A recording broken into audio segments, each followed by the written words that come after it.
लोकसभा चुनाव के लिए बीजेपी के विजय रथ को रोकने के लिए अब बने INDI अलायंस यानी कि इंडिया अलायंस में सीट शेयरिंग का पेंच फंसता हुआ जा रहा है। पंजाब, दिल्ली, महाराष्ट्र के बाद अब खबर यह है कि पश्चिम बंगाल में भी सीट को लेकर खींचतान काफी ज्यादा बढ़ गई है। इस खास रिपोर्ट को आप देख लीजिए।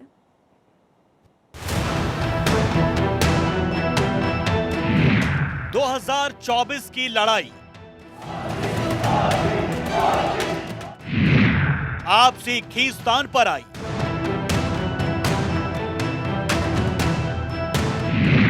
आ गए हैं 7, लेकिन कैसे बनेगी बात? सीट फॉर्मूला पर सिर्फ टॉवल। लोकसभा चुनाव में पीएम नरेंद्र मोदी और बीजेपी को हराने के लिए बने 28 दलों के गठबंधन इंडिया की अब तक 4 राउंड की बैठक हो चुकी है। पटना से बेंगलुरु, मुंबई से दिल्ली तक नेताओं का जमावड़ा लगा, लेकिन अभी तक सीट शेयरिंग का कोई फार्मूला नहीं निकला और मौजूदा हालातों को देखकर लगता भी नहीं कि राहें इतनी आसान होने वाली। इसका कारण है अलग अलग राज्यों में क्षेत्रीय पार्टियों का दबदबा है। दरअसल पंजाब और दिल्ली में आम आदमी पार्टी, महाराष्ट्र में शिवसेना उद्धव गुट कांग्रेस को ज्यादा सीटें देने के पक्ष में नहीं है। यूपी में समाजवादी पार्टी का भी यही मत है और अब तो पश्चिम बंगाल की मुख्यमंत्री ममता बनर्जी ने दो टूक कह दिया है कि वो राज्य में किसी के साथ गठबंधन नहीं करेंगी।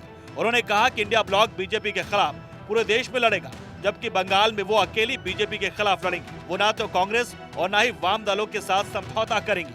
पहले आपको समझाते हैं सीटों को लेकर छिड़ी रात। महाराष्ट्र कुल सीट 48, शिवसेना यूबीटी की 23 सीटों की मांग। एनसीपी भी है प्रबल दावेदार। संजय निरुपम ने अंदरूनी कलह खत्म करने की कही थी बात। पंजाब कुल सीट 13, केजरीवाल ने सभी सीटों पर चुनाव लड़ने का किया ऐलान। दिल्ली कुल सीट 7, अकेले लड़ना चाहती है आप। कांग्रेस के प्रदेश नेता भी गठबंधन के पक्ष में नहीं। यूपी कुल सीट 80, कांग्रेस को ज्यादा सीट नहीं देना चाहती सपा, कांग्रेस डबल डिजिट में चाहती है सीट। पश्चिम बंगाल कुल सीट 42, वाम दल और कांग्रेस के साथ नहीं लड़ना चाहती टीएमसी, कांग्रेस प्रदेश में वाम दलों के साथ।